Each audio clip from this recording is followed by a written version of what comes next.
Hello everybody and welcome back to the Farming Simulator 25 map guide. Today we're going to take a look at Lonely Farm FS25. But before that, this video is brought to you by Scooter's Workbench and GoldenEye 48. Thank you for being farm barons. So the Lonely Valley FS25 map we found over at itch.io, and I will have a link to that down in the description below. Now I do believe that this map is going to be coming to console simply because the map loading screen defines Lonely Valley as the PC itch.io version. And I've got to wonder, if it's not destined for console, then why would it have that distinction listed on the map selection screen? At any rate, let me go ahead and read you some of the description. The valley's been quite quiet since the forest industry went bust 6 years ago.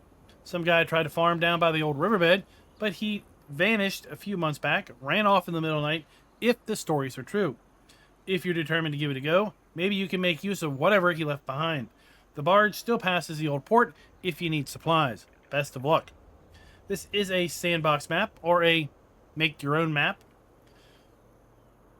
in a mystery location for you to build your own farm. Begin with whatever your predecessor left behind, or start from scratch. The choice is yours. So if you do choose to not own the starting farm, do know that the farm will not exist on the map. You also not have any machinery. This map includes 60 farmlands at reasonable prices, custom precision farming soil map, custom sell point to place by your own buildings. Almost everything that isn't gameplay essential can be removed or changed if you own the land. All trees can be removed at once. Plowed field texture can also be applied in build mode, but stones will not be produced on those types of fields. Sawmills have been modified to increase wood storage capacity, and, well, that's just about it.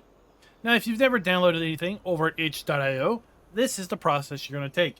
You're going to use the link down in the description. You're going to click Download Now, and you're going to have an option to either include a free will donation to the map author, or you can click No Thanks, just take me to the downloads. Once you do that, you're going to be able to click the download button here, and it's going to download the map into your downloads folder, move that into your mods folder, fire the game up, and you're ready to go. With that said, let's go back over here to the map and check out the PDA. As I mentioned, this is a wilderness style map, and to that end, the map has been laid out in the typical grid fashion, where we have grids 1 through 60. And if we take a look at our farmlands, you'll see we start up by owning farmland ID 37, which is going to have the main starting farm, some machinery, and one field. Now this map reminds me a whole lot of No Man's Land, because as you're going to see when we get to our farm, the field we start out with, it's withered.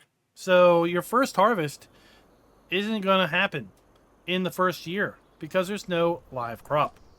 Now all of your other sell points and productions are going to be down here at the water's edge.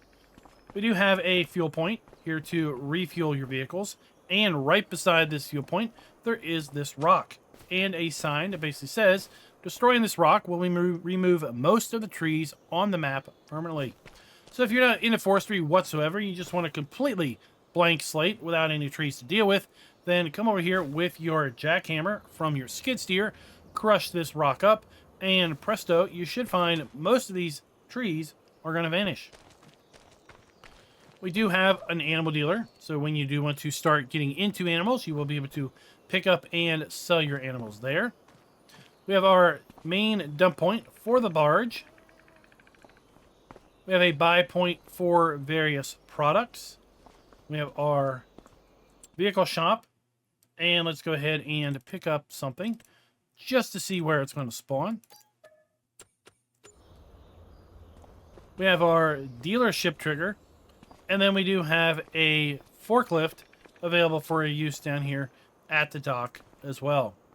So we do have a fairly large area for our vehicles to spawn, which is good because given the fact that we've got a wilderness map here, well, you could be going in with small machinery to the biggest machinery available in-game. Speaking of that, let's go ahead and take a look at our starting machinery. Should we choose to own the farm at the start, well, then you'll start out with the AGCO 8610 medium tractor. We've got our International Series 200 pickup truck. We've got the Manitou N54 forklift. We also have the half pipe HP20 trailer. We've got the Echo Cultivator 300 cultivator. We have the Horse Credo 3 Power Harrow, and that is typically paired up with the Horse Versa Cedar.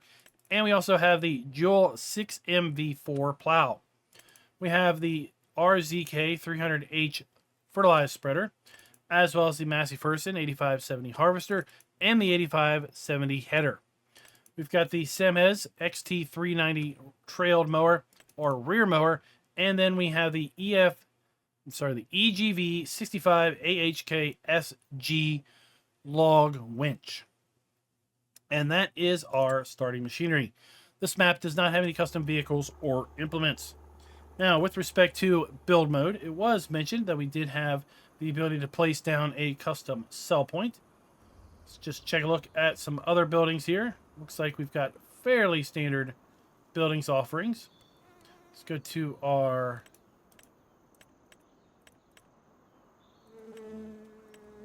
sell points. And we do have a grain mill, we have a warehouse, or a farm barn. These are just going to be triggers that, of course, we can place, as the description said, next to other buildings to kind of decorate the place up once we get around to that point. We do have the ability to buy pretty much every piece of land, including the starting area here. So we do also have a pretty decent area where we could put additional buildings down, but we will have to be a little cautious because there is some space that is going to be reserved for your dealership spawn point.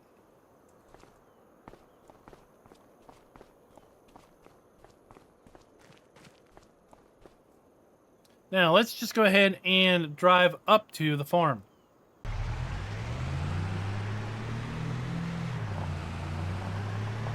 But before that, let's turn here to our left, and this is going to be where our sawmill is going to be located. So we have our spawn point, we have our interactive point, we have our wood cell trigger, and our wood dump point.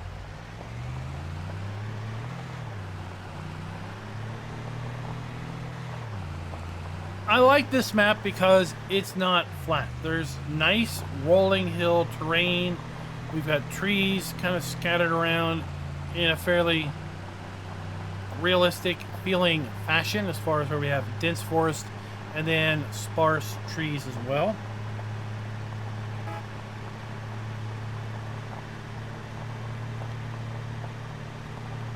Got to drive through the old riverbed. And then here we are at our starting farm. So we've got our farmhouse, our wardrobe trigger. We do have some of our machinery, a little carport, and a small building.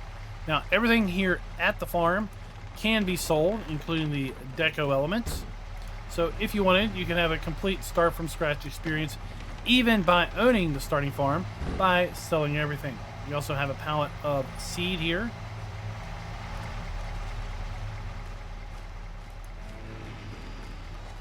We have fuel, and then we're going to find our mower located here around the back.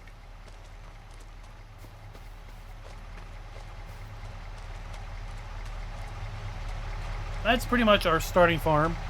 As I mentioned, our only field that's predefined on this map, again, kind of giving me that no man's land-esque feel, is that we've got a barley field that's completely withered. So we're not getting any harvest out of this until at least next year. Let's go ahead and get a little bit of altitude so we can kind of take a look at the map from above. We started down here in the center of the southern portion of the map.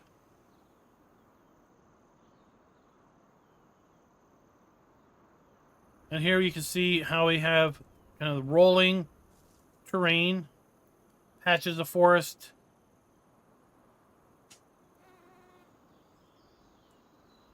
then wide open grasslands. We do have occasional trees in those grasslands.